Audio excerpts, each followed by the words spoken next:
जौनपुर पहुंचकर खान जमान ने भी अकबर के खिलाफ सरकशी और बगावत करने का फैसला किया। इसलिए कि जौनपुर में ये खबरें पहुंच गई कि अकबर मालवा के उज़्बेक हुक्मरान अब्दुल्ला पर हमलावर हुआ और अब्दुल्ला गुजरात की तरफ भाग गया है। खान जमान और उसके अलावा और बहुत से सालार चूंकि उज़्बेक थे, लिहाजा उन्हें अकबर के इस रवैये पर बड़ा दुख हुआ। उसने नाहक अब्दुल्ला पर हमला किया और उसे मालवा की हुकूमत से महरूम करके उसे बेबसी की हालत में गुजरात की तरफ भाग जाने पर मजबूर किया। उज़्बेकों ने चूंकि इंतहा वफादारी और तहजीबी के साथ मुगलों की सल्तनत को इस्तेहकाम बख्शने के लिए काम किया था, इसके अलावा वो बड़ी जानिसारी से अकबर का भी साथ दे रहे थे। उन्होंने मुगल हुकूमत के क़याम और इस्तेहकाम के लिए गरां कदर खिदमत अंजाम दी थी। वो सारे उज़्बेक जो उस वक्त अकबर के लश्कर में शामिल थे, वो अपने आप को एक कुंबे की सूरत ख्याल करते थे और वो मुगलों की सल्तनत के ज़्यादातर मशरिकी सूबे में आबाद थे। उज़्बेक सरदारों में जौनपुर का हाकिम खान जमान बड़ा नुमाया था। उसके अलावा हमसाये के इलाके में उसका भाई बहादुर खान हाकिम था और उन दोनों का चचा इब्राहिम खान जौनपुर के शिमाल में सरहरपुर के इलाकों का वाली था। उन्हीं का एक और रिश्तेदार और अजीज सिकंदर खान था जो उस वक्त अवध का हाकिम था। बैरम खान के बाद अकबर की सल्तनत को अगर किसी ने मजबूत और मुस्तहकम किया था तो वो उज़्बेक ही थे। उज़्बेकों को पहले ये शिकायत थी कि उन्हें उनकी गरां कदर खिदमत का सिला नहीं दिया गया, जबकि उनके मुकाबले में ईरानियों ने अकबर की हुकूमत के लिए कुछ नहीं किया। लेकिन अकबर ईरानियों को उनकी निस्बत ज़्यादा नवाजता था। उज़्बेकों को ये भी शिकवा था कि उन्हें मशरिकी सूबे में मुख्तलिफ जगहों पर तैनात करके हर वक्त हंगामी हालत में उलझा दिया गया है और यूं वो दरबार से दूर हो गए हैं। इसका मतलब ये है कि वो आला मनासिब से दूर है और उनके दूर होने की वजह से मरकज़ में मरातिब उन लोगों को मिलने लगे जिन्होंने मुगलों की हुकूमत को मुस्तहकम करने में कोई कारनामा सर अंजाम नहीं दिया था।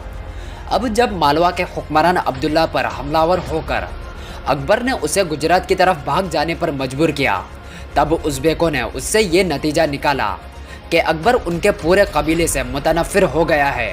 लिहाजा उज़्बेकों ने भी फैसला किया कि वो अकबर से अलहदगी इख्तियार करेंगे और कुछ इलाकों पर अपनी हुकूमत कायम कर लेंगे। अब उज़्बेकों ने ये मंसूबा बनाया कि सिकंदर और खान जमान का चचा इब्राहिम कन्नौज की तरफ पेशकदमी करें, जबकि खुद खान जमान और उसका भाई बहादुर खान मानिकपुर पर हमलावर हो और उन इलाकों पर कब्जा करके अपनी हालत को मजबूत और मुस्तहकम कर लिया जाए।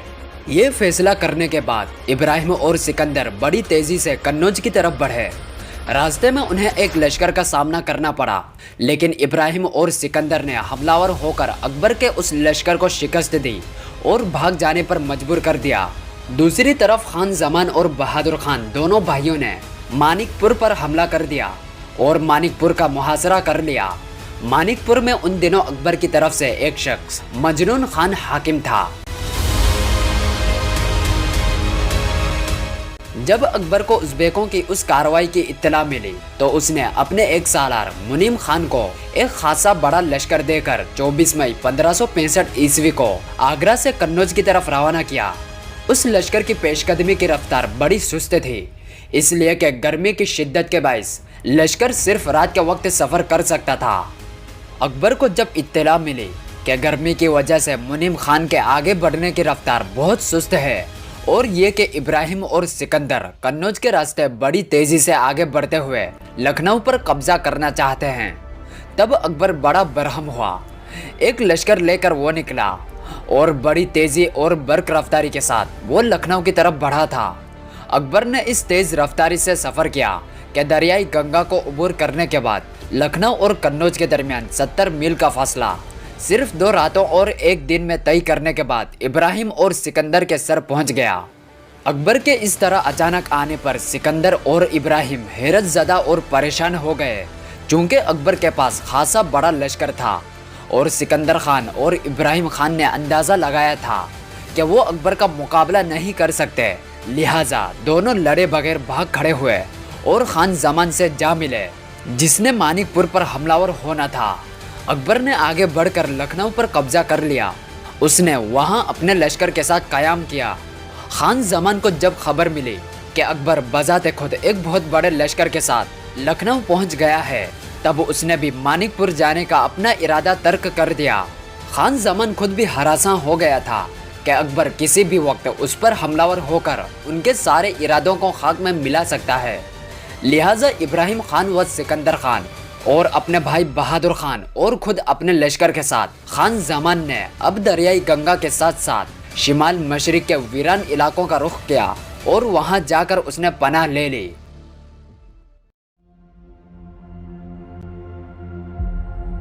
दूसरी तरफ अकबर अपने वजीर मुनीम खान के वहां पहुंचने का इंतजार करता रहा।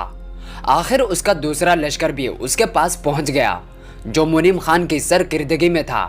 दूसरी तरफ एक और सालार भी अपने लश्कर लेकर वहां पहुंच गया। उसका नाम आसिफ खान था। यही वो आसिफ खान था जिसने रानी दुर्गावती को शिकस्त दी थी। हालांकि आसिफ खान के खिलाफ अकबर को बड़े गिले शिकवे और शिकायत थी। रानी को शिकस्त देने के बाद उसने काफी माले गनीमत और हाथी अकबर की तरफ नहीं भिजवाए थे, लेकिन उस मौके पर अकबर ने उससे कोई बाज़पुरस न की, इसलिए कि उसके सामने अब एक ही मकसद था कि किसी न किसी तरह उज़्बेकों को अपना मुती और फर्माबरदार बनाए।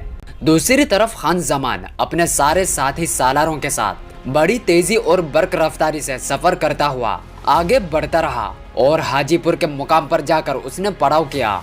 वहां उसने बंगाल के हाकिम सुलेमान खान से राब्ता कायम किया और उसे ये पैगाम भेजा कि वो इस सिलसिले में उसकी मदद करें।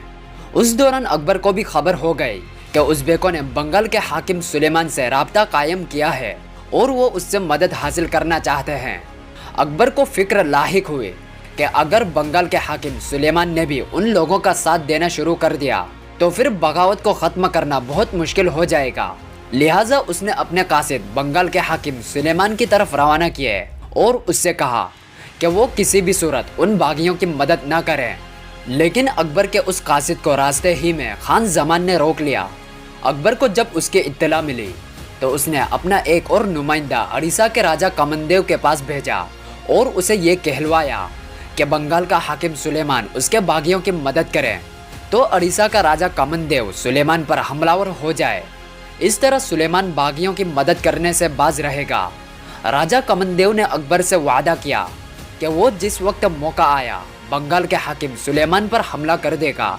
साथ ही उसने अकबर के कासिद के हाथ हाथी और कुछ बेशकीमत तोहफे भी रवाना किए। अब लखनऊ से अकबर ने भी अपने लश्कर के साथ पेशकदमी की। बड़ी तेजी से आगे बढ़ता हुआ दरियाई घाघरा के किनारे पहुंचा और घाघरा के जुनूबी किनारे उसने अपने लश्कर के साथ पड़ाव कर लिया, जबकि दूसरी जानिब खान जमान अपने सारे साथियों और लश्करियों के साथ पड़ाव किए हुए था।